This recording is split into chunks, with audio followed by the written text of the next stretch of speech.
فرمایا نماز میری آنکھوں کی ٹھنڈک ہے، جو نماز پڑھتا ہے وہ میری آنکھوں کو ٹھنڈا کرتا ہے، جو نماز نہیں پڑھتا کیا مطلب؟ وہ مجھے رنج دیتا ہے۔ اور جامع ترمذی میں ایک حدیث موجود ہے، ارشاد ہے حضور کریم سب کہہ دو صلی اللہ علیہ وسلم کا، فرمایا کہ ہر پیر کے دن، ہر جمعرات کے دن ہر امتی کا نامہ اعمال میرے سامنے پیش کیا جاتا ہے۔ ہر امتی کا اعمال نامہ سرکار کے سامنے کر دیا جاتا ہے، تیرے فلاں امتی کا یہ عمل ہے۔ ذرا مسجد میں بیٹھے ہو، قبلے کی طرف منہ کیے بیٹھے ہو، لوگوں سوچو تو صحیح ہمارے اعمال نامے دیکھ کر آقا کو کتنا رنج ہوتا ہوگا، ہمارے کردار دیکھ کر، ہماری روح سیاہی کو دیکھ کر آقا کو کتنا رنج پہنچتا ہوگا صلی اللہ علیہ وسلم۔ ارے ہم نے حضور کی ذات اقدس کو رنج پہنچایا، پریشانی پہنچائی، تکلیف پہنچائی، پرواہ نہیں کرتے نمازوں کی، نوجوان بھی بوڑھے بھی حج کر کے بھی نماز پڑھتے لوگ، اور اب تو ویسے بھی دانا بینا لوگ ہیں۔ تو آپ نے ارشاد فرمایا کہ میری آنکھوں کی ٹھنڈک نماز میں ہے، تین چیزیں مجھے پیاری ہیں پوری دنیا میں، تین چیزیں پسندیدہ ہیں میری۔ سب سے پہلی فرمایا نماز میری آنکھوں کی ٹھنڈک ہے، قرۃ عینی فی الصلاۃ او کما قال النبی صلی اللہ علیہ وسلم۔ فرمایا جس آدمی، جس امتی کا یہ دل کرے کہ میں نبی کی آنکھ ٹھنڈی ہو، اسے چاہیے کہ نماز پابندی سے پڑھے۔ دوسرا فرمایا وفادار عورت مجھے بڑی پسند ہے، حضور کریم صلی اللہ علیہ وسلم نے فرمایا وفادار عورت، ہائے ہائے ہماری ماؤں سے زیادہ وفادار کون ہوں گی؟ جناب عائشہ صدیقہ رضی اللہ تعالیٰ عنہ فرماتی ہیں کالی کملی والے کے گھر میں 3 مہینے چولہے میں آگ نہیں جلتی تھی۔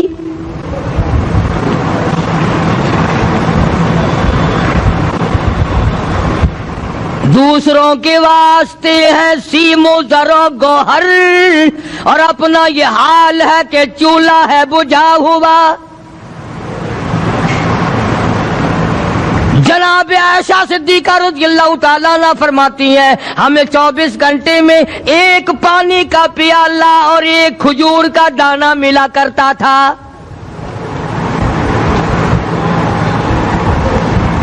کبھی اپنی ماہوں کی خوراک تو دیکھو، خرچہ تو دیکھو، اور اگلی بات سنو تو حیران ہو جاؤ۔ جناب عائشہ صدیقہ رضی اللہ تعالیٰ عنہ فرماتی ہیں اس پیالے اور کھجور کی قدر بھی تب ہوئی جب وہ بھی نہ ملی۔ پیسوں کو برباد کرنے والوں، بے قدری کرنے والوں، ذرا سوچو تو صحیح کہ کیا گھر ہے محمد عربی سب کہہ دو صلی اللہ علیہ وسلم کا۔ اسی گھر سے خیر و برکت ملی صحابہ کرام کو، لیکن دنیا نہ تھی، بلڈنگ نہ تھی، کوٹھی نہ تھی، بنگلہ نہ تھا، چہل پہل نہ تھی۔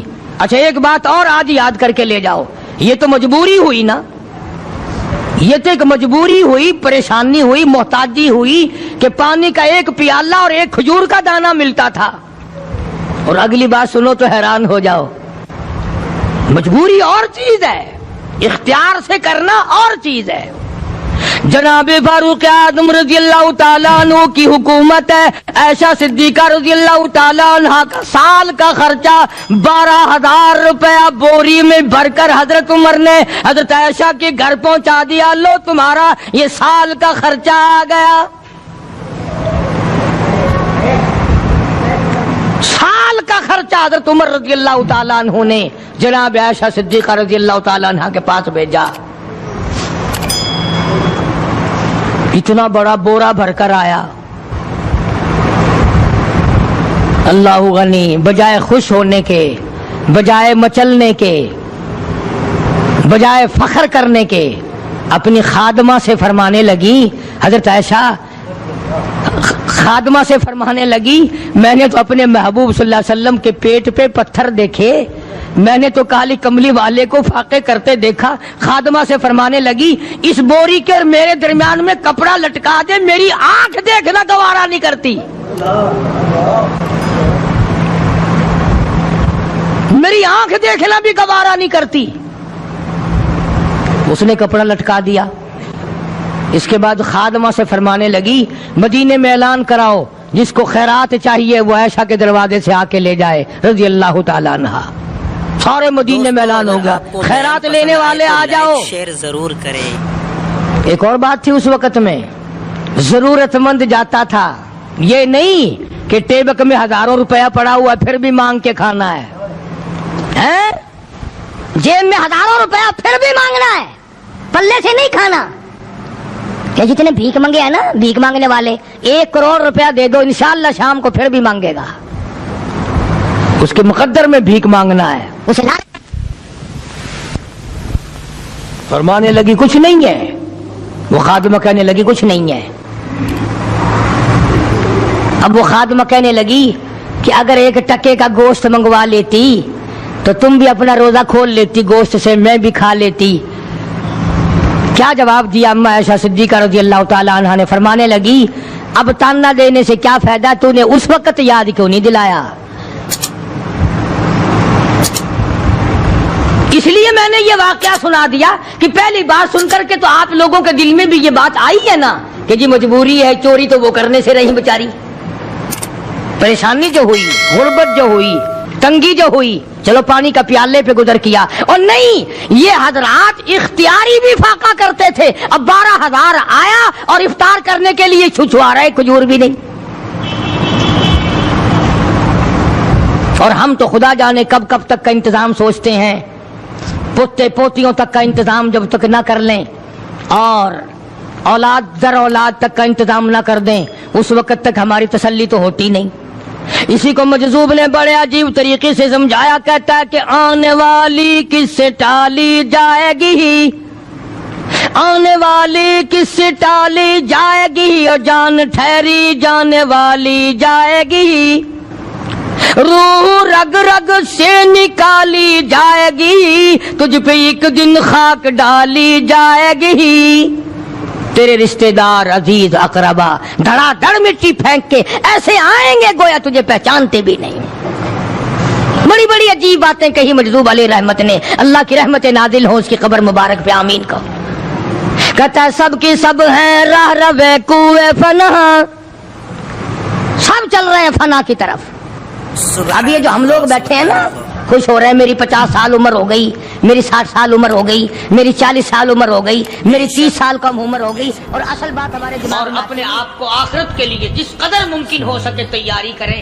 آج کل بڑی رات ہے, سویرے اٹھو, کم سے کم صبح و شام ہر آدمی 1 تسبیح درود شریف کی, 1 تسبیح استغفار کی, اور 1 تسبیح تیسرے کلمے کی. یہ تو کم سے کم ہو ہی جائے. بکواس کرتے سو جاتے ہیں, بکواس کرتے اٹھ جاتے ہیں. بلا ہے کوئی زندگی کا معاملہ؟ اللہ سے معافی مانگتا سو جا اور معافی مانگتا اٹھ جا, خدا کی قسم اللہ کا دریائے کرم جوش میں آئے گا. تو یہ ساری چیزیں میں نے لیے عرض کی تو وقت پورا کرنے والا حساب نہیں کہ نہ جانے کس کو توبہ کی توفیق ہو جائے. کم سے کم ان 3 تسبیحوں کو ہر مرد عورت لازمی پکڑ لے. 1 تسبیح درود شریف کی, 1 تسبیح سبحان اللہ والحمدللہ ولا الہ الا اللہ واللہ اکبر ولا حول ولا قوت الا باللہ العلی العظیم, اور 1 تسبیح استغفر اللہ الذی لا الہ الا هو الحی القیوم واتوب الیہ یا استغفر اللہ ربی من کل ذنب واتوب الیہ, اور 1 تسبیح درود شریف کی اللہم صلی علی سیدنا مولانا محمد وعلی آل سیدنا مولانا محمد مبارک وسلم وصلی علیہ. جب 1 مرتبہ درود بندہ پڑھے گا 10 بار اللہ کی رحمت آئے گی, 10 گناہ معاف ہوں گے, 10 درجے بلند ہوں گے, 10 خطائیں معاف کر دی جائیں گی. تو کتنا بڑا اجر ہے. خصوصاً بوڑھوں کو چاہیے کہ وہ گپوں میں اپنا وقت خراب نہ کریں. خدا کی قسم قبر میں جانے کے بعد تجھے 1 سانس کی مہلت نہ ملے. پر مجھے اس بات کا افسوس ہے کہ آپ لوگ پورا مضمون سننے کی کوشش نہیں کرتے, بلکہ بعض لوگ بالکل اخیر میں سر سے, ایک ہے جمعے کی فضیلت حاصل کرنا, ایک ہے جمعہ پڑھنا, ایک ہے سینوں لہاونا, اس میں بڑا فرق ہے. ایک ہے سر سے اتارنا اور ایک ہے اس کی فضیلت کا حاصل کرنا. حدیث پاک میں آتا ہے کہ جمعے کے دن فرشتے دروازے پہ کھڑے ہو کر کے حاضری لگاتے ہیں. ہاں,